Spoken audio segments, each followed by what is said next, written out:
Hindi, kailangan malaman namin kung saan gagaling yung mga pwede. Negosyo namin ito eh. Opo, totoo naman yan. Nasa sa inyo pa rin po yung desisyon. Hindi na Tawag tayo ng polis para imbestigan natin. Hindi pwede nanay. Kami ang kawawa dyan. Doon mo laki ng pagkano yan, 16.8? 18.6? Buti na lang, hindi pa ito nadahil. Kasi kaya lang matigit nga ako. Pinitigan niya ako eh. Nung nakita niya pala ako sa pinto, tumakbo na. Ginawa lang ni Carla, takbuhan din kami pa magano'n.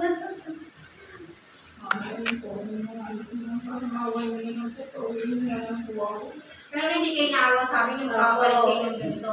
O sa kanila ibabawas yan? Alam niyo ba rin, mga katrabaho ko ba, deduction yung ganito.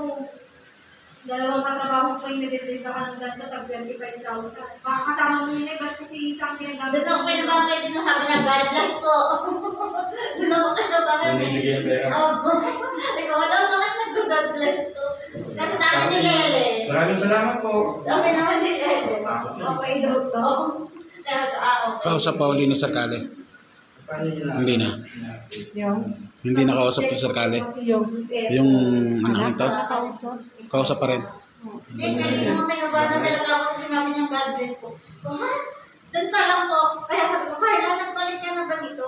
Kung Carla, punta ka dyan.